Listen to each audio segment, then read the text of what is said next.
मित्र हो, आता no Modi, I want only Rahul Gandhi अशी एक लाट येताना दिसत आहे. अहो, ज्यांना पप्पू पप्पू म्हणून हिणवलं त्यांनीच या भाजपाला आता मोठी धडकी भरवलेली आहे. पुण्यातल्या कार्यक्रमामध्ये राहुल गांधी यांना प्रचंड असा प्रतिसाद मिळाला आणि मग भाजपा सुद्धा कामाला लागला. म्हणजे त्यांना खरं तर कामाला लागावं लागलं. त्यांच्या लक्षात आलं तरुण पिढी आता आपल्या विरोधात निघालेली आहे. तरुणाईशी संवाद साधण्यासाठी मुख्यमंत्री देवेंद्र फडणवीस यांनी लगेच नागपूर इथं एक कार्यक्रम घेतला. आणि हे सगळं काय चाललंय यावरच शिवसेनेचं मुखपत्र असलेल्या सामनामधून आज एक अग्रलेख आलेला आहे. हा अग्रलेख अंतर्मुख करणारा आहे, त्यामुळं तो पूर्णपणे अगदी संपूर्णपणे त्यानं आत्मसात करण्याची खरी गरज आहे. सामनाच्या या अग्रलेखामध्ये म्हटलंय, राहुल गांधी यांनी मोदी शहा आणि त्यांच्या नव भाजपाच्या नाकी नऊ आणले आहेत. राहुल गांधी हे तरुणाच्या प्रश्नावर स्वतः बोलतात आणि मुलांना बोलतं करतात. गांधी यांच्या या लाईव्ह उपक्रमाला देशभरामध्ये प्रचंड असा प्रतिसाद मिळत असल्यामुळं भाजपाच्या नौटंकी झीचे धावे जाणले आहेत. आणि लगेच आपल्या मुख्यमंत्र्यांना त्यांनी फरमान सोडलं की आपण ज्या तरुणांची डोकी 12 वर्ष बिघडवून ठेवलेली आहेत, राहुल गांधीनं ते बधीर मेंदू दुरुस्त करायला सुरुवात केलेली आहे. त्यातले लाखो तरुण आता मोदी मोदी ऐवजी राहुल राहुल राहुल अशा गर्जना करीत आहेत. मंत्र्यांनो, हे जर असं सुरू राहिलं तर गडबड होईल. तुम्हीही कॉलेजामध्ये विद्यापीठामध्ये जाऊन जैन झीचा त्यांना भेटा, मेळावे घ्या. मोदी यांच्या हुकमानं अनेक मंत्री कॉलेजामध्ये जाऊन विद्यार्थ्यांचे संवाद साधण्याचा प्रयत्न करीत आहेत, पण हा तरुण वर्ग काही त्यांना आता भीक घालत नाही. यापुढं तो नमो नादात गुंग होऊन पकोडे वगैरे तळण्याचे स्टार्टअप करणार नाही. पदवीधर फुटपाथवर चहा विकणार नाही. तो दबला जाणार नाही आणि तो धार्मिक द्वेषानं पछाडून रस्त्यावर उन्मादही करणार नाही. त्यामुळं मोदी शहांच्या पक्षाची अवस्थाच खराब झालेली आहे. पुण्यात गांधी यांनी छात्रों की गूंज हा तरुणाईचा भव्य उत्सव साजरा केला. हजारो विद्यार्थी विद्यार्थिनी राहुल गांधीशी संवाद साधण्यासाठी पुण्यात आल्या. हा कार्यक्रम होऊ नये म्हणून फडणवीस आणि त्यांच्या पोलीस यंत्रणेनं जंग पछाडलं. आधी पुण्यातील कार्यक्रमाला परवानगी नाकारली. काय हे भय. मग तणाव वाढला तेव्हा 30-35 अटीवर शर्तीवर या कार्यक्रमाला पोलीस आयुक्तानं परवानगी दिली.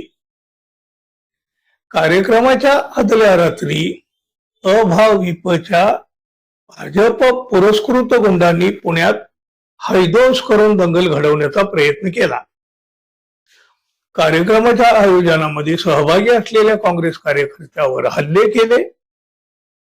पोलिसांनी बघ्याची भूमिका घेऊन काँग्रेस कार्यकर्त्यावरच गुन्हे दाखल करून घेतले.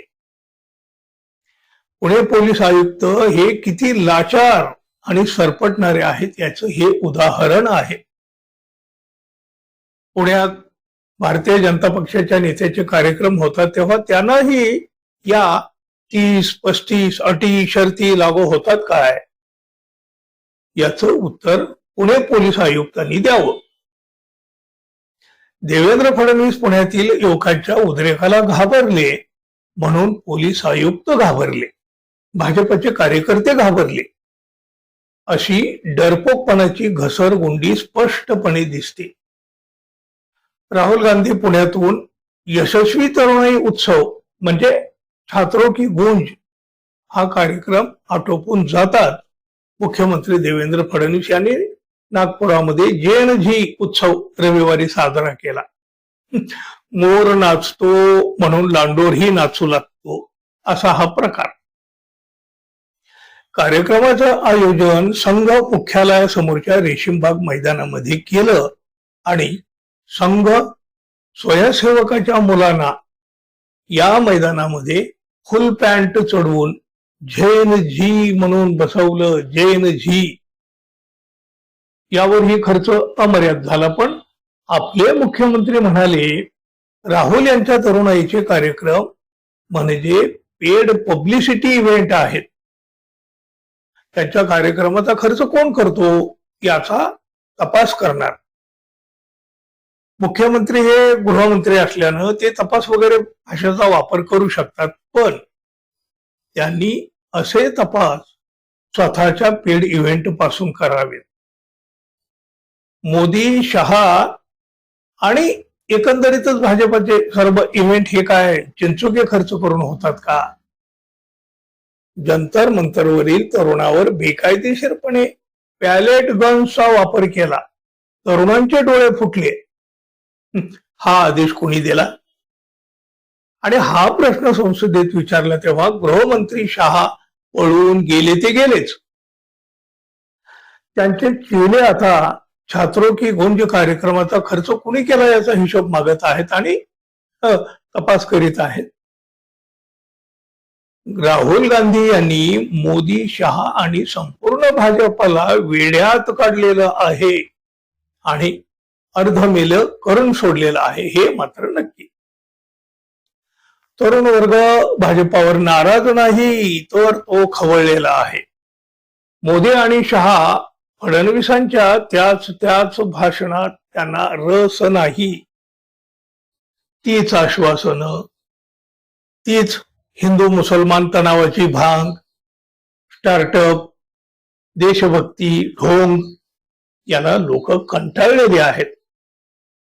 आत्मस्तुती आणि आत्ममग्नता या नशेत हे लोक आजही चोर आहेत. रस्ते, खड्डे, त्यातला घोटाळा यावर फडणवीस बोलत नाहीत. नाशिकच्या खड्ड्यात पडून जे 12 बळी गेले त्यात 7 जण JNG आहेत. राज्यातील शालेय पोषण आहार खरेदी आणि पुरवठ्यामध्ये घोटाळा आहे. शालेय विद्यार्थ्यांना अत्यंत निकृष्ट दर्जाचं अन्न पुरवून पुरवठादार, कंत्राटदार कोट्यावधींचा मलिदा खातात आणि मुलांना मारतात. आंबेगावच्या शाळेतील मुलांना जो वाटाणा दिला गेला तो कुकरच्या 13 शिट्ट्या नंतरही शिजत नाही आणि तोच दगडासारखा टणक वाटाणा खाऊन मुलांना जगावं, मरावं लागत आहे. हा शालेय पोषण आहार पुरवठादार भाजपचा, देवेंद्र फडणवीस यांचा खास माणूस पगारिया नागपूरचा आहे. याच पगारियानं नागपुरात फडणवीसांचा JNG उत्सव साजरा करण्यासाठी आर्थिक हातभार लावला. म्हणजे पेड इव्हेंट असं म्हटलं तर फडणवीस त्या कडक न शिजलेल्या वाटाण्यासारखे टनाटना उडतील. पण राज्यातील स्थिती ही अशीच आहे.